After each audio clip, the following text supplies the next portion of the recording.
At buksan po natin ang ating mga banal na kasulatan at tayo po'y patuloy na mag-aaral. Tayo po'y sa Kapitulo 4 ng Ikalawang Korinto. Kaya pangunahan ko po ang magbasa. Tayo po'y simulan natin sa 1 hanggang sa 7. At dito po'y sinasabi sa 1, kaya nga sa pagkakaroon namin ng ministeryong ito, ayon sa aming tinanggap na kaawaan ay hindi kami nanghihina.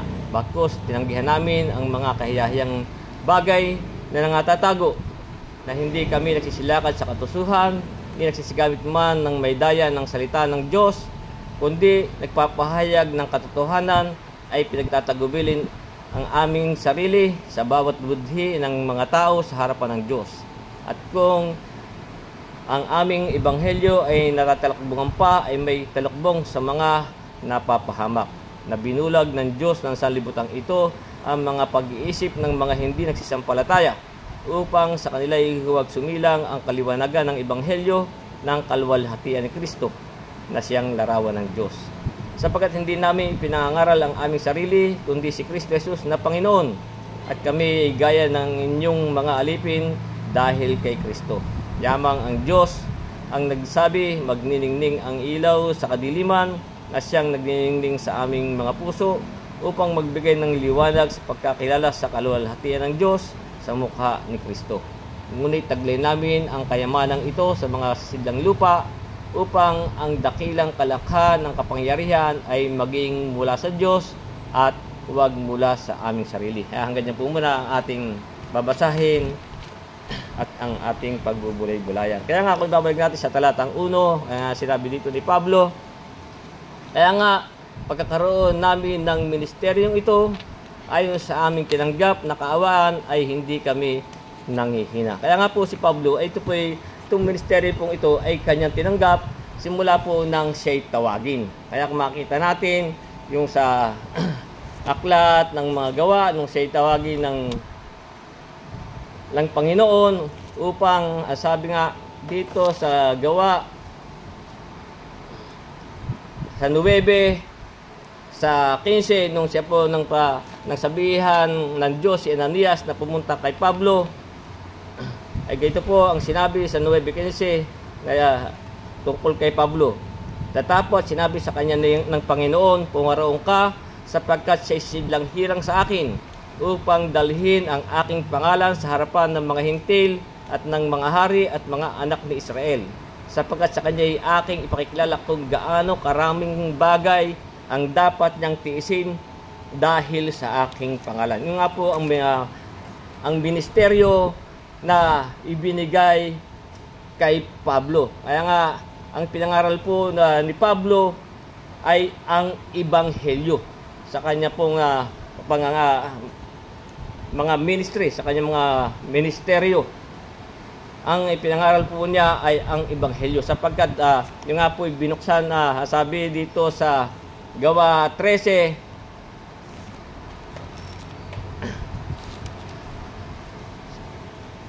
sa 47, na sabi nga dito ay sapagkat ganito ang ipinag-utos sa amin ng Panginoon. Yung nga po yung mga utos sa kanya ng Panginoon, na yung sinasabi sa ating binasa na kung gaano karaming bagay ang kanyang titiisin dahil sa kanyang pangalan.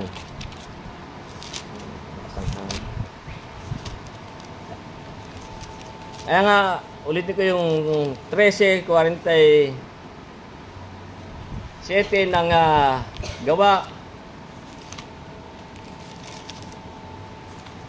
Sapagkat ganito ang pinag-utos sa amin ng Panginoon, na sinasabi, ilagay kitang isang ilaw ng mga hintil, upang ikaw ay maging sa ikaligtas hanggang sa kahuli-hulihang hangganan ng lupa. Kaya nga, siya po ay ang ginawang ilaw ng mga hintil, na yan nga po ipinangangaral niya ang ebanghelyo. Kaya ang sabi sa 14:27 na sabi, at nang sila'y magsidating at natipunan ng iglesia, isinaysay nila sa lahat ng ang lahat ng mga bagay na ginawa ng Diyos sa kanila, at kung paanong binuksan niya sa mga hintil ang pintuan ng pananampalataya. sapagkat nga po yung utos ng Panginoon na siya inilagay na ilaw ng mga hintil. Kaya nga yung ulitin ko yung 9:16 ng Gawa, sabi, sapagkat sa kanya aking ipakikilala kung gaano karaming bagay ang dapat diyang tiisin dahil sa akin. Siya nga po ay upang dalhin ang aking pangalan sa harapan ng mga hintil, ng mga hari at mga anak ni Israel. Yun po yung sa 15. Yun po ang kanyang tinanggap na ministeryo sa ating Panginoon. Kaya nga, nung may pangaral na niya, ang sabi nga po sa Gawa 28, kaya nga ang sabi dito, maging hayag nawa sa inyo ang kaligtasang ito ng Diyos na ipinadala sa mga hintil, sila'y nakikinig naman. Kaya nga po ay nung ipangaral niya ang ebanghelyo sa mga hintil.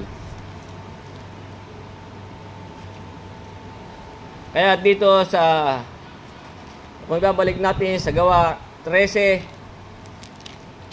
kaya nga po nung ito'y narinig ng mga hintil, ang sabi nga po dito sa 13:48, at nang marinig ito ng mga hintil ay nagagalak sila at niluwalhati ang salita ng Diyos at nagsisampalataya ang lahat ng mga itinalaga sa buhay na walang hanggan. Sapagkat yun po ang purpose noon, sapagkat po meron nga po na pong nakatalaga sa buhay na walang hanggan.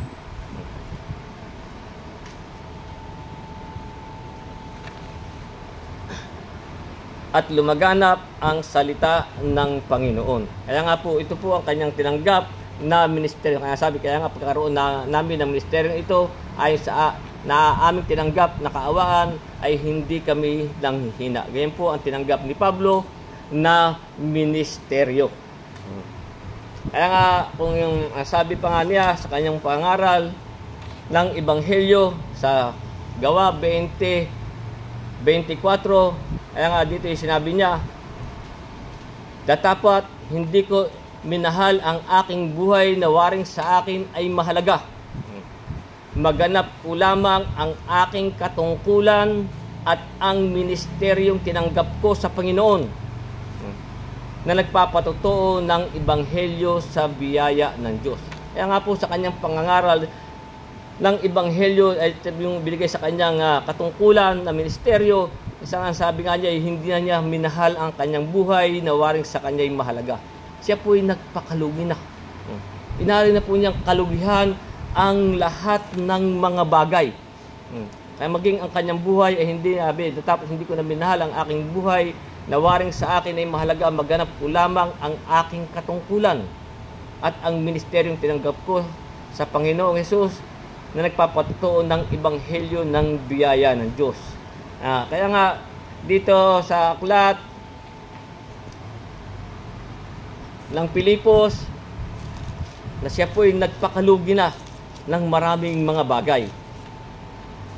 Sabi nga po niya dito sa Pilipos Kapitulo 3 sa talatang 7, gayunman ang mga bagay na sa akin ay pakinabang ay inari kong kalugihan alang-alang kay Kristo. Oo nga, at lahat ng mga bagay ay inari kong kalugihan dahil sa dakilang kagalingan ng pagkakilala kay Kristo Jesus na Panginoon ko. Alang-alang sa kanya'y tiniis ko ang kalugihan ng lahat ng mga bagay. Inari kong sukal lamang upang tamuhin ko si Kristo. Ganyan po. Si Pablo ay lumakad. Ang tanggapin niya ang ministeryo sa ating Panginoon. Siya po ay nagpakalugi na.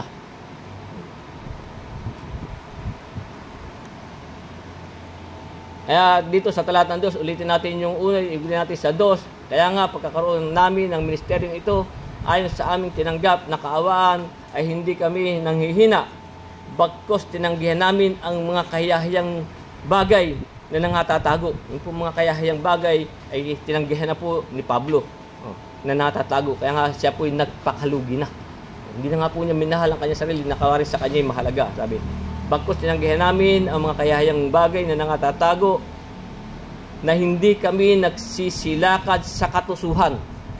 Ganyan po sila lumakad at nangaral ng ebanghelyo. Sila po ay hindi nagsisilakad sa katusuhan. ni magsigamit man na may daya ng mga salita ng Diyos, kundi sa pagpapahayag ng katotohanan ay pinagtagubilin ng aming sarili sa bawat budhi ng mga tao sa harapan ng Diyos. Hindi po katulad sa panahong ito na yung iba po'y sa katusuhan. Hindi po mangangaral ng walang sweldo. Pero po si Pablo ay hindi po ganun. Kaya nga sinabi niya, hindi kami nagsisilakad sa katusuhan. Kaya nga yung sinasabi dito sa 2 Korinto 2:17 na ang sabi, sapagkat hindi kami gaya ng karamihan na kinakalakal ang salita ng Diyos. Ganun po ang karamihan sa nangangaral ngayon, na kinakalakal na ang salita ng Diyos, kundi sa pagtatapat at gaya ng mula sa Diyos, sa harapan ng Diyos ay nagsasalita kami para kay Kristo. Dapat ganyan po ang tunay na nangangaral ng Ebanghelyo. Hindi po sa katusuan, na hindi po dapat kinakalakal ang salita ng Diyos. Nasasabi, hindi kami nagsisigamit ng daya ng salita. Sapagkat, ang sabi sa aklat dito, maraming mandaraya. Ito laging binabasa sa inyo sa aklat ni Tito, Kapitulo 1, sa talatang 10, kaya nga sabi, sapagkat may mga subail, nagsasalita ng walang kabuluhan, at mga mandaraya, lalong-lalo na yaong mga sa pagtutuli. Yung po yung mga gumagamit pa at pinatutupad pa ang mga kautusan at palatuntunan ni Moises. Doon pa rin po sila kumukuha ng mga aral para po yun sa kanilang kapakinabangan. Kaya sabi nga niya dito, hindi kami nagsisilakad sa katusuhan ni nagsisigamit man ng daya ng mga salita ng Diyos, kundi sa pagpapahayag ng katotohanan. Ganun po sila nangangaral po sa pagpapahayag ng katotohanan. Kaya nga sabi po sa Efeso Kapitulo 4 sa talatang 25, kaya nga sabi ni Pablo dito sa Efeso, kaya nga pagkatakwil ng kasinungalingan ay magsalita ang bawat isa sa iyo ng katotohanan. Dapat po tayo magsalita ng katotohanan. Ay magsalita ang bawat isa sa iyo ng katotohanan sa kanyang kapwa, sapagkat tayo mga sangkap na isa't isa sa atin. Kaya nga dapat po kung tayo mangangaral ng banal na kasulatan at ng Ebanghelyo, sabi magsalita ang bawat isa sa iyo ng katotohanan sa kanyang kapwa. Dapat po yung katotohanan, hindi po yung may daya. Sapagkat ang sabi nga dito sa 1 Korinto Kapitulo 4, dapat po ang tao'y maging mga tapat. Ang sabi dito sa 1 Korinto sa 4:2, na sabi nga dito, bukod dito kinakailangan ang katiwala na ang bawat isa'y maging tapat. Hindi po yung tayo magsigamit pa ng katusuan at magsigamit na pa ng daya ng salita. Dapat po tayo maging mga tapat. Kaya nga, kundi magpapahayag ng katotohanan, ay pinagtatagubilin ang aming sarili sa bawat budhi ng mga tao sa harapan ng Diyos. Nasabi nga dito sa 6:4 nitong 2 Korinto, datapat sa lahat ng mga bagay pinagkakapuri namin ang aming sarili gaya ng mga ministro ng Diyos, sa maraming pagtitiis, sa mga kapigatian, sa mga pangangailangan at sa paghihinagpis. Yung nga po, dapat nga po na sinasabi sa atin, ipagtatagubilin ng aming sarili sa bawat budhi ng mga tao. At dito sa Roma 5:11,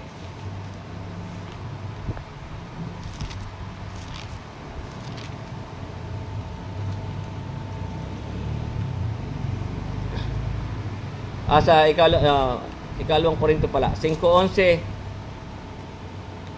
kaya nga sabi, yamang nalalaman nga ang pagkatakot sa Panginoon ay aming hinikayat ang mga tao. Dapat po tayo sa ating paglakad, meron po tayong pagkatakot sa Panginoon. Sabi, yamang nalalaman nga ang pagkatakot sa Panginoon ay aming hinikayat ang mga tao. Ngunit kami nahayag sa Diyos at inaasahan ko na kami ay nagpapahayag din naman sa inyong mga budhi. Kaya nga po sabi niya rito, nagtataglilin ang aming sarili sa bawat budhi ng mga tao sa harapan ng Diyos. Kaya ganyan po tayo lalakad. Kung tayo'y mangangaral ng Ebanghelyo. Yan pong mga ministeryo. Tulad nga po ni Pablo. Sa 3, kaya nga sabi dito, at kung ang aming Ebanghelyo ay natatalakbungan pa, ay may talakbong sa mga napapahamak.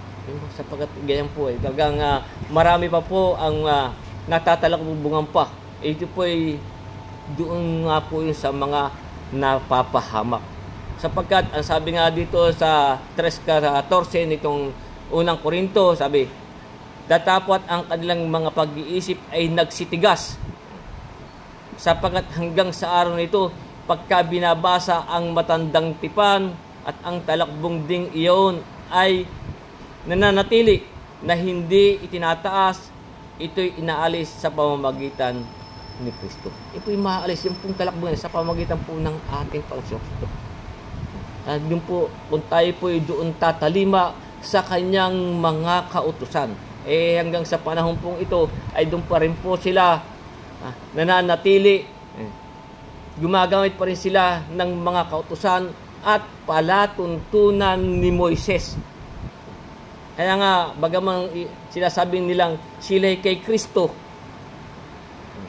at doon pa rin sila kumukuha ng aral palatuntunan ni Moises, ay nasabi, yun po'y nananatiling may talakbong ang kanilang mga puso. Yung nga po ang sinasabi dito sa talatang 15, itong 3:15 ng ikalawang Korinto, sabi, tatapot hanggang sa araw na ito, kailanman binabasa ang aklat ni Moises. Kung doon pa rin sila, bagamang sila sabi, sila kay Kristo. Pero doon pa rin binabasa ang aklat ni Moises, sabi, tatapot hanggang sa araw na ito, kailanman binabasa ang aklat ni Moises, ay may isang nakatalakbong na nakatakip sa kanilang puso. May nakatalakbong pa rin po yan sa kanilang mga puso. Inalis na nga po yan. Hindi na nga po tayo dyan lumalakad sa mga palatuntunan at kautusan ni Moises. Sapagkat ang sabi nga sa Galacia Kapitulo 5,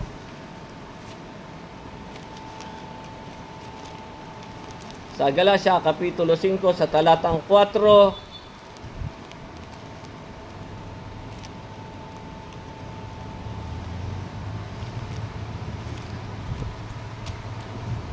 kung sila'y doon pa rin patuloy na kumukuha ng aral, pagkaman sila sinasabing sila'y kay Kristo at nagpapatod pa rin po ng mga kautusan at palatuntunan ni Moises.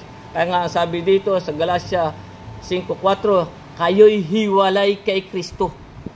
Kaya nga po, sabi, kaya nga po yung sinasabi, ay may nakatalakbong pang nakatakip sa kanilang puso. Datapot hanggang sa araw, kailanman binabasa ang aklat ni Moises, ay may isang nakatalakbong sa kanilang puso. Kaya nga, yung Galacia 5:4, sabi, kayo'y hiwalay kay Kristo, kayo'y nag-iibig na ari ang ganap ng kautusan. Ay doon pa rin kayo, kumukuha ng mga aral Nangahulog kayo mula sa biyaya. Kaya yan pong mga ganyan, sinasabi sila kay Kristo, pero doon pa rin kumukuha ng aral. Ay yun po yung mga, ang sabi, kayo hiwalay kay Kristo, kayo nag-iibig na aring ganap ng kautusan, nangahulog kayo mula sa biyaya. Kaya dito rin sa Galacia 3:12, na ang sabi, ang kautusan ay hindi sa pananampalataya. Sapagkat yan pong kautusan, hindi po yun sa pananampalataya. Ano po yun? Sabi, ang kautusan ay hindi sa pananampalataya, kundi ang gumaganap ng mga yaon ay nabubuhay sa mga, doon sila nabubuhay. Kaya yung itataas natin sa 11, ang sabi, maliwanag nga na sinuman ay hindi inaaring ganap sa kautusan sa harap ng Diyos. Kung tayo, ba't doon pa rin tayo kukuha ng aral? Maliwanag na sinuman hindi inaaring ganap sa kautusan sa harap ng Diyos, sapagkat ang ganap ay mabubuhay sa pananampalataya. Doon pa rin pa nila pinipilit ang kanilang mga aral. Nalagi ko binabasa sa inyo yung Gawa 13, 38 hanggang 39, sabi, kaya nga hayag nawa sa inyo mga kapatid, na sa pamamagitan ng taong ito'y binabalita sa inyo ang kapatawaran ng mga kasalanan. Ito po yung ating Panginoong Kristo. Sa pamamagitan niya, ang bawat nananampalataya ay inaaring ganap sa lahat ng mga bagay. Na sa mga ito, hindi kayo aariing ganap sa pamamagitan ng kautusan ni Moises. Kaya kung doon pa rin po pinipilit ang inyong sarili, kaya ano sabi, kayo hiwalay kay Kristo. Kayong nag-aariing ganap sa kautusan, hiwalay kayo. Yan po yung mga hiwalay. Kaya nga sabi, may mga nakatalakbong pa sa kanilang mga puso. Kaya dito sa Galacia 2:16, kaya nga ano sabi, bagamat nalalaman na ang tao'y hindi inaaring ganap sa mga gawang ayon sa kautusan, hindi na nga po tayo inaaring ganap sa gawang ayon po yung kay Moises, maliban sa pamamagitan ng pananampalataya kay Kristo Jesus. Doon po tayo aaring ganap. Tayo rin ay nagsisampalataya kay Kristo Jesus upang tayo ariing ganap sa pamamagitan ng pananampalataya kay Kristo. At hindi dahil sa mga gawang ayon sa kautusan, sapagkat ang gawang ayon sa kautusan ay hindi inaaring ganap ang sinumang laman. Kaya kung gusto nyo pilitin pa ninyong doon kayo, kaya nga ano sabi sa atin, datapot hanggang sa araw na ito, kaya naman binabasa ang aklat ni Moises, ay may isang nakatalakbong na nakatakip sa kanilang puso. May mga nakatalakbong pa po yan. Ay pinipilit pa rin nila ang kanilang aral doon sa mga palatuntunan at kautusan ni Moises. Kaya nga dito sa 2:17 ng Galacia, ano sabi? Ngunit kung samantalang ating pinagsisikapan na tayo ariing ganap kay Kristo, ay tayo rin ay nasusumpungang makasalanan. Si Kristo bagay ministro ng kasalanan, huwag nawang mangyari. Doon pa rin nyo pinipilit ang mga tao. Anong inyo pinatutupad? Ikapo. Yan po'y palatuntunan at kautusan ni Moises. Hindi po yan para sa atin. Kaya nga, yan pong mga nagpapatupad niyan ay may nga nakatalukbong pa sa kanilang mga puso. Kaya dito sa Gawa, Kapitulo hindi na po. Tuloy na po natin dito sa 4. Ulitin natin yung 3, ulitin natin sa 4, sabi, at kung ang aming ebanghelyo na tatalakbungan pa ay may nakatalakbong sa mga napapahamak. Kayo po'y hiwalay kay Kristo. Yung kaya po sabi, yung po'y may nakatalakbong sa mga napapahamak. Kung ipipilitin pa rin nyo na kayo'y kumuha ng aral at palatuntunan na upang inyong ipatupad. Kaya nga kasi doon kayo nabubuhay. Kaya inay inyong gustong iaral. Kaya ulitin ko yung 3:12 ng Galacia, ang kautusan ay hindi sa pananampalataya, kundi ang gumaganap ng mga yaon ay nabubuhay sa mga yaon. Kaya nga dito sa 4, sabi 4:4 ng ating ng 2 Korinto, na binulag ng Diyos ng sanlibutan ito ang mga pag-iisip ng mga hindi nagsisisampalataya. Tayo nga po aring ganap sa pananampalataya sa ating Kristo. Hindi po ayon sa gawang ayon sa kautusan. Kaya nga sabi, binulag na ng Diyos ng sanlibutan ito ang pag-iisip ng mga hindi nagsisampalataya. Yan po, binulag na ng Diyos ng sanlibutan ito. Sino po yung Diyos ng sanlibutan ito? Nasabi nga dito sa 2 Tesalonica, Kapitulo 2, talatang 9, na sabi, siya na ang kanyang pagparito ay sa paggawa ni Satanas, na may buong kapangyarihan at mga tanda ng kahangahangang kasinungalingan, at may buong daya ng kalikuan na napapahamak sapagkat hindi nila tinanggap ang pag-ibig sa katotohanan upang sila'y mga ligtas. Kaya nga sabi yung mga gumagawa niya, kayo hiwalay kay Kristo. Ay binulag na ng Diyos ng sanlibutan ito ang pag-iisip ng mga hindi nagsisampalataya. Bakit? Sabi, upang sa kanila'y huwag sumilang ang kaliwanagan ng ebanghelyo ng kaluwalhatian ni Kristo na siyang larawan ng Diyos.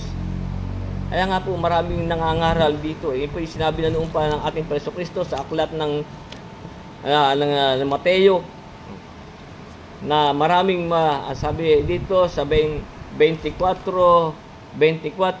ng Mateo, sabi, sapagkat may mga sisiltaw na mga bulaang Kristo at mga bulaang propeta na nagpapakita ng mga dakilang tanda ng mga kababalagan, ano pat idiligaw kung maaari pati ang mga hirang. Sapagkat yan po si Satanas, yan po yung nagpapakunwaring anghel ng kaliwanagan. Gumagamit din po ng salita ng Diyos yan eh. Yung nga po, ang sabi dito sa 2 Korinto, Kapitulo 11, talatang 14, sabi, at hindi katakataka sapagkat si Satanas man ay nagpapakunwaring anghel ng kaliwanagan. Hindi malaking bagay nga na ang kanyang mga ministro ay nagpapakunwari na waring ministro ng katuwiran,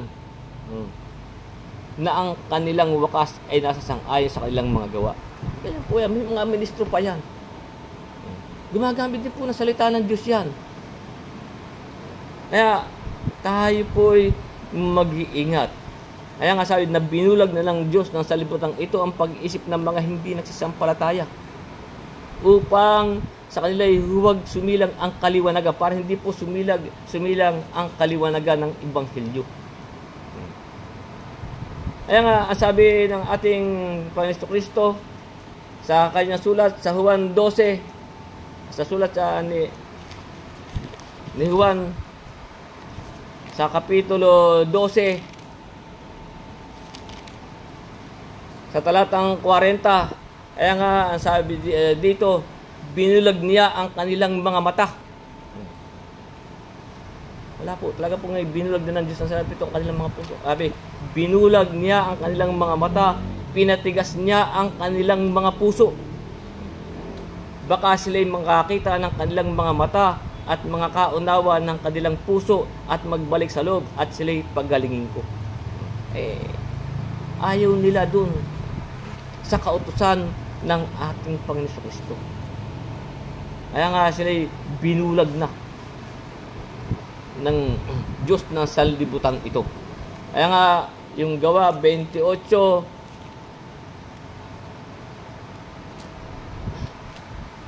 26, kaya nga ang sabi dito na sinasabi, pumarong ka sa bayang ito at sabihin mo, sa pakikinig ay inyong mapapakinggan. Ito yung makakarinig. At sa anumang paraan ay hindi ninyo mapag-uunawa. Hindi ninyo mapag-uunawa. Sa pagtingin ay inyong makikita at sa anumang paraan ay hindi ninyo mamamalas. Sapagkat binulag na nga po ng Diyos ng salibutang ito ang pag-iisip ng mga hindi nagsasampalataya.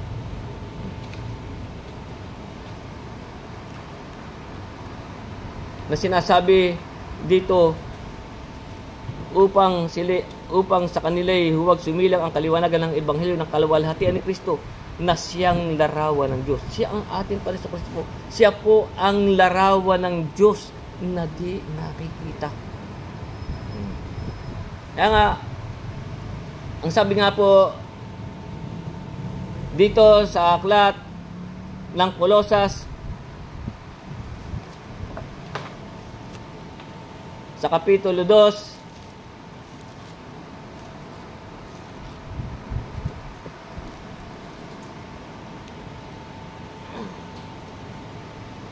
sa talatang 8 hanggang 9, kaya nga po sinasabi ito, kayo'y magsipag-ingat, baka sa inyo may bumihag sa pamamagitan ng kanilang filosofiya at walang kabuhuang pandaraya, ayon sa salit-sabi ng tao, ayon sa pasimulang aral ng salibutan, at di ayon kay Kristo. Sapagkat sa kanya'y nanahan ang buong kapuspusan ng sa ating Panginoon, nanahan ang buong kapuspusan ng pagka-Diyos sa kahayagan ayon sa laman. Kung po ang ating Panginoon ay mahayag sa laman, sa kanya po, sapagkat sa kanya nanahanan ang buong kapuspusan ng pagka-Diyos sa kahayagan ayon sa laman. At dito sa Kolosas Kapitulo 1 talatang 15 na sabi, Siya ang larawan ng Diyos na di nakikita. Siya na po ang larawan ng Diyos na di nakikita. Ang panganay ng lahat ng nilalang. Kung itataas natin sa 14, sabi, na siyang kinaroroonan ng ating katubusan, na siyang kapatawaran ng ating mga kasalanan. Kaya nga po na sinasabi sa atin dito, upang sa kanila huwag sumilang ang kaliwanagan ng Ebanghelyo ng kaluwalhatian ni Kristo, na siyang larawan ng Diyos. Ang ating po, siya po ang larawan ng Diyos. Sa kanya po nanahanan ang buong kapuspusan. At siya ang larawan ng Diyos na di nakikita. Ang Diyos po ay Espiritu. Pero ano sabi sa Juan na Ebanghelyo? Nang pasimula siya ang berbo, at ang berbo ay Diyos. At ang berbo ay Diyos. At nagkatawang tao ang berbo. Ay yun po ay marami pa rin ang hindi nauunawaan. Sapagkat nga po yung sabi, binulag din ng Diyos ng sanlibutan ito ang pag-iisip ng mga hindi nagsisisampalataya.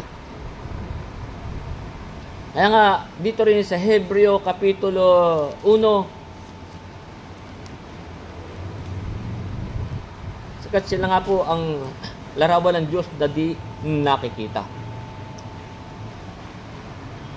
Sabi dito sa Hebreo 1, talatang 3, anong sabi dito? Palibas ay siya ang kanyang palibas siya ay sinag ng kanyang kaluwalhatian at tunay na larawan ng kanyang pagka-Diyos. Siya po ang tunay na larawan ng kanyang pagka-Diyos. At umaalalay ng lahat ng mga bagay sa pamamagitan ng salita ng kanyang kapangyarihan, ng kanyang magawa na ang paglilinis ng mga kasalanan ay lumuklok sa kanan ng karangalan ng kaitaasan, sa kaitaasan. Siya po ang tunay na larawan ng kanyang pagka-Diyos.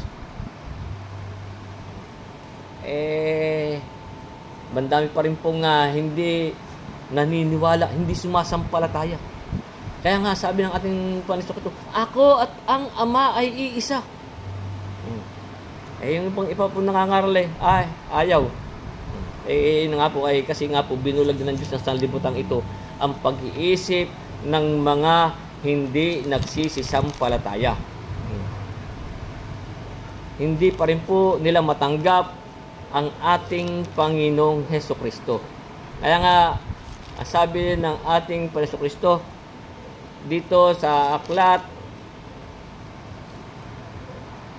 ng Ebanghelyo sa Kapitulo 14, na ang sabi dito sa 14:7, nung may kausap siyang mga alagad, si Felipe, anong sabi dito? Ito sa natin ng 14:7 ng Ebanghelyo ni Juan, sabi, kung ako'y nakikilala ninyo, ay makikilala ninyo ang aking Ama, sabi. Buhat ngayon siya'y inyong nakikilala at siya'y inyong nakita. Yan po ang sabi ng ating Panginoon sa mga alagad, sabi. Sa 8, sinabi sa kanya ni Felipe, Panginoon, ipakita mo sa amin ang Ama at sukat na ito sa amin. Yan po ang sabi ni Felipe. Anong sabi ng ating Kristo? Sinabi sa kanya ni Jesus, malaon ng panahong ako'y iyong kasama at hindi mo ako nakilala, Felipe. Ang nakakita sa akin ay nakakita sa Ama. Paanong sinasabi mong ipakita mo sa amin ang Ama? Siya nga po ang tunay na larawan ng kanyang pagka-Diyos.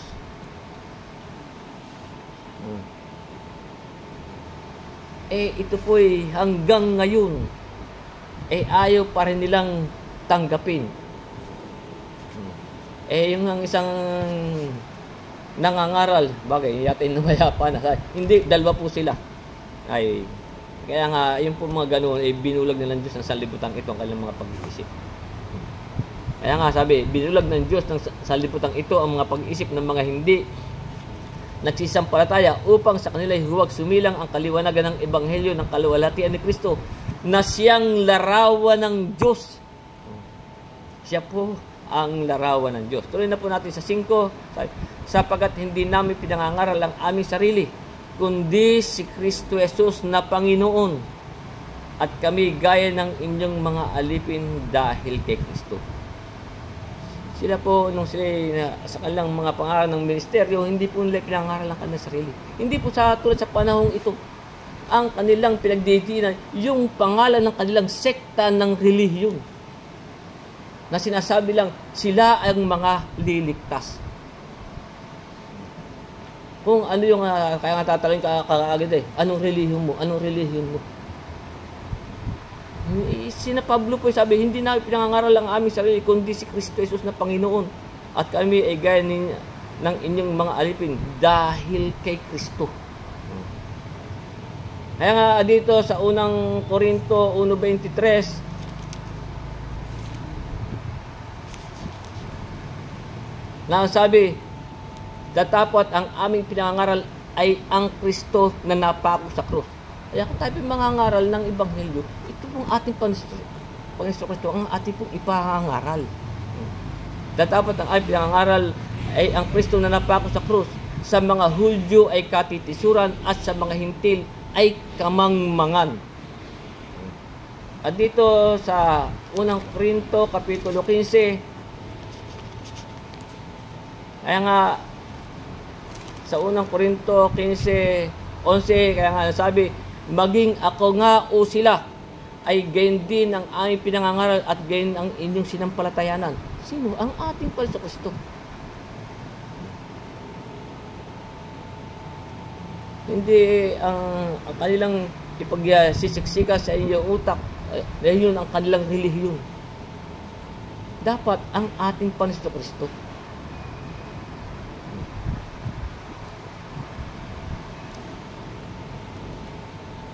Kaya, itutuloy natin sa 6, kaya nga sabi, sapagkat hindi namin pinangangaral ang aming sarili, kundi si Jesus na Panginoon, at kami ay gaya ng inyong mga alipin kay Kristo.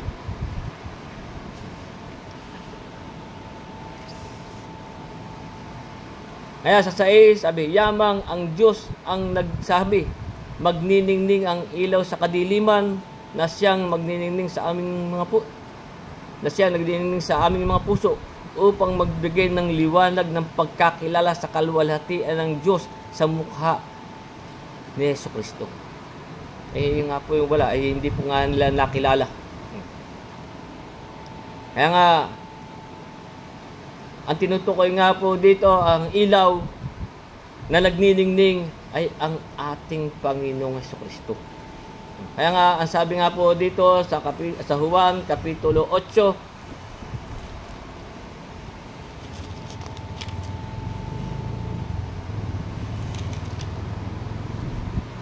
sa talatang 12, ang sabi, muling ang sinabi sa kanila ni Jesus, na sinabi, ako ang ilaw ng sanlibutan. Ang sumusunod sa akin ay hindi lalakad sa kadiliman. Kung tayo po sumusunod sa ating Panginoon Kristo, hindi po tayo lalakad sa kadiliman. Kundi magkakaroon ng ilaw ng kabuhayan. Kaya nga po siya sabi, yamang ang Diyos ang nagsabi, magniningning ng ang ilaw sa kadiliman, na siyang nagniningning sa aming sa ating pong mga puso. Kaya nga ang sabi sa atin, manasa inyo si Kristo. Sabi dito sa 3:17 ng Efeso, na si Kristo manasa sa inyong puso sa pamamagitan ng pananampalataya, upang kung kayo mag-ugat at magtumibay sa pag-ibig. Sapagkat siya nga po ang ilaw. At dito rin sa 12:46 nitong Juan, kaya nga ano sabi, sino sa inyo hindi po ba?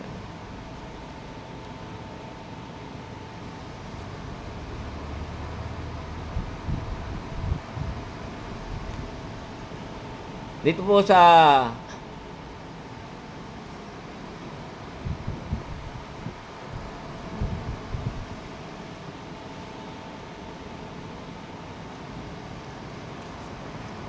Juan 1:3, kaya nga po anong sabi dito, ang lahat ng mga bagay ay ginawa sa pamamagitan niya, at alinmang bagay at alinman sa lahat ng ginawa ay hindi ginawa kung wala siya. Sabi.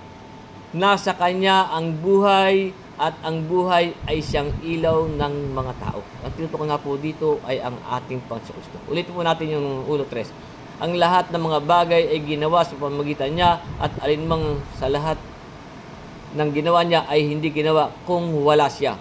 Nasa kanya ang buhay at ang buhay ay siyang ilaw ng mga tao. Ang ilaw ay lumiliwanag sa kadiliman at ito ay hindi napag-unawa ng kadiliman. Kaya nga po yung mga nasa kadiliman, yun po hindi niya napag-unawa. Naparito ang isang tao, sugong mula sa Diyos, na ang kanyang pangalan ay Juan, sabi. Ito'y naparitong saksi upang kanyang patutuhanan ng ilaw, upang sa pamagitan niya ay magsisampalataya ang lahat. Si Juan nga po ang nagpatutuo sa ilaw. Hindi siya ang ilaw, sabi po, hindi po si Juan ang ilaw, ang ibig sabihin, hindi siya ang ilaw, kundi pumarito upang kanyang patutuhanan ng ilaw. Kaya sabi sa 9, nagkaroon ng tunay na ilaw sa mga bagay, ang ilaw na lumiliwanag sa bawat tao na pumaparito sa sanlibutan. Yun nga po ang ating Panginoong Hesukristo. Kaya nga sinasabi,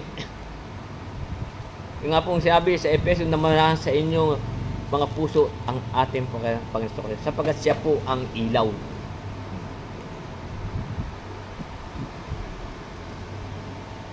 Kaya ulitin natin yung 6, sabi, yamang ang Diyos ay nagsabi, magniningning ang ilaw sa kadiliman na siyang nagniningning sa aming mga puso upang magbigay ng liwanag ng pagkakilala sa kaluwalhatian ng Diyos sa mukha ni Kristo Jesus.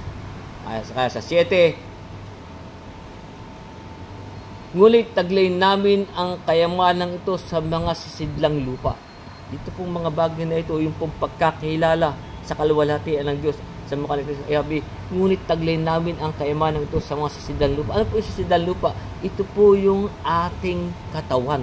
Ito po yung sisidlang lupa. Kaya nga kung makikita ninyo,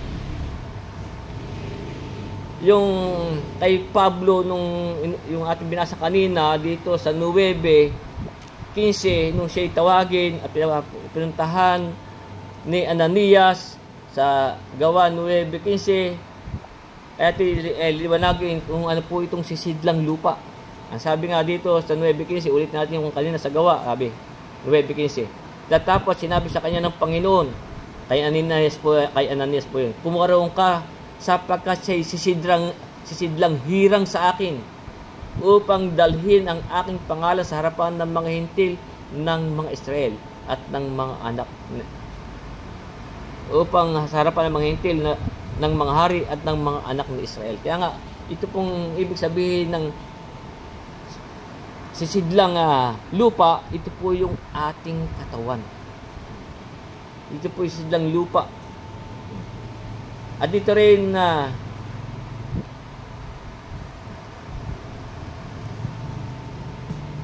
sa Roma, kahit piniliwanag natin kung ano po yung sisidlang lupa. Sa Roma Kapitulo 9,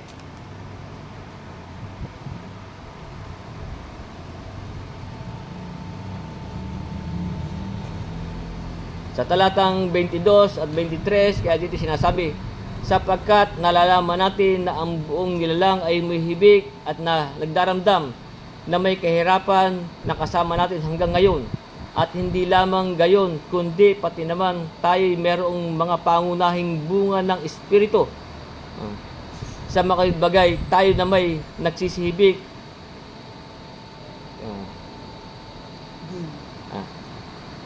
Mali pala yung nabasa ko. Roma 9 pala dapat. Roma 9:22. Sabi. Kaya nga, dito sinasabi, ano kung ang Diyos ay inibig na ihayag ang kanyang kagalitan at ipakilala ang kanyang kapangyarihan, ay nagtiis ng malaking pagpapahinod sa mga sisidlang galit na nahanda sa pagkasira. Kaya nga po, ang liliwanag nga po dito, yung po sinasabing sisidlang lupa, ito po yung ating katawan. Kaya sabi, ano kung ang Diyos ay inibig na ihayag ang kanyang kagalitan at ipakilala sa ang kanyang kapangyarihan, ay nagtiis ng malaking pagpapahinod sa mga sisidlan ng galit na nahanda sa pagkasira at upang maipakilala ang kayamanan ng kanyang kaluwalhatian sa mga sisidlan ng awa. Kaya nga po meron sisidlan ng galit at meron pong sisidlan ng awa na kanyang inihanda ng una pa sa kaluwalhatian. At dito naman sa unang Tesalonica Kapitulo 4,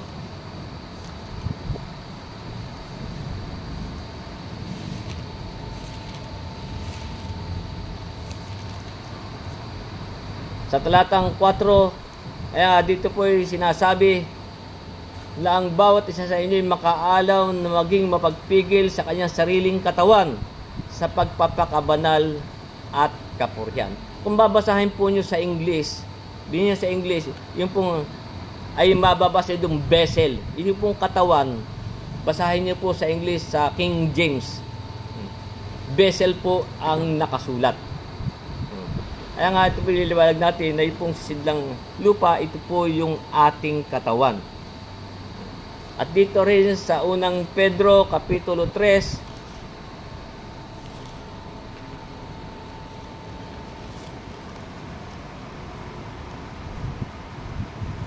talatang 7, again din po ang sinasabi, gayon din naman kayong mga lalaki, magsipamahay kayo kasama ng inyong asawa, ayon sa pagkakilala. Sabi, napakundanganan ang babae, na alam mo yun, na gaya ng marupok na sisidlan. Yung pong mga asawa natin, yung pong gaya ng kanyang marupok, yung pong katiwaan nila. Kaya nga, gaya ng marupok na sisidlan, yamang kayo na may kasamang tagapagmana ng biyaya ng kabuhayan upang ang inyong mga panalangin ay huwag mapigilan. Kaya nga po, ito po nililiwanag natin kung ano po yung sisidlang lupa. Upang, ituloy natin, ngunit taglay namin ang kayamanan ito sa mga sisidlang lupa upang ang dakilang kalakhan ng kapangyarihan ay maging mula sa Diyos. Para po yung upang ang dakilang kalakhan ng kapangyarihan ay maging mula sa Diyos at huwag mula sa aming sarili. Ito po sabi ni Pablo. Kaya nga kung ibabalik natin sa talata 5, sapagkat hindi namin ipinangangaral ang aming sarili, kundi si Kristo na Panginoon. Kami ay gaya ng inyong mga alipin dahil kay Kristo. Kaya nga, yung nga po ang sinasabi sa atin, upang ang dakilang kalakhan ng kapangyarihan ay dapat po ay maging mula sa Diyos at hindi mula sa amin, hindi po sa ating mga sarili. Kaya nga po, yung nga po ang sinasabi, sapagkat hindi namin pinangaral ang aming sarili. Hindi po natin pangalan natin ang ating sarili. Kaya nga, kung ibabalik natin yung sa unang Korinto Kapitulo 2,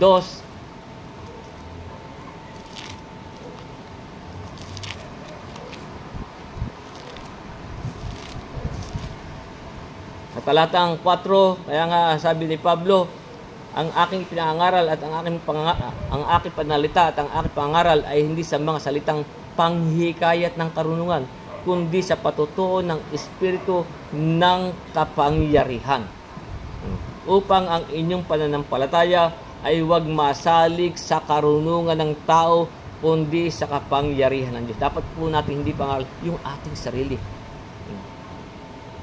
Dapat po, ang sabi, ang aking panalita at ang aking pangaral ay hindi sa mga salitang panghikayat ng karunungan, kundi sa patutuo ng Espiritu at dapat po yung patutuo ng Espiritu. Sapagkat yung pong Espiritu, yung po yung salita ng ating Panginoon. Na sinasabi niya sa Juan 6, ang aking salita ay pawang Espiritu at pawang buhay. Yun po ang kanilang ipinangangaral. Nasabi nga ulit natin yung 6:63 ng Ebanghelyo ni Juan, ang salitang ang Espiritu nga ang bumubuhay, sa laman ay walang anumang mapapakinabang. Ang mga salitang sinasalita ko sa inyo ay pawang Espiritu at pawang buhay. Kaya nga, maging si Pablo o sila man ay yan po ang kanilang ipinangangaral. Kaya nga sabi sa, ulitin ko yung unang Korinto 11, maging ako nga o sila ay gayon ang aming pinangangaral at gayon ang inyong sinampalatayanan. ang ipinangaral po nila ay yung Kristo na napako sa krus. Hindi po yung kanilang relihiyon ang kanilang iniaaral. Kaya nga yun ang sa unang Korinto 1:23, na dapat ang aming pinangangaral ay ang Kristo na napako sa krus, sa mga Hudyo ay katitisuran at sa mga Hintil ay kamangmangan. Kaya hanggang dyan po muna ang ating pag-aaral at itutuloy na po natin sa susunod nating mga pag-aaral.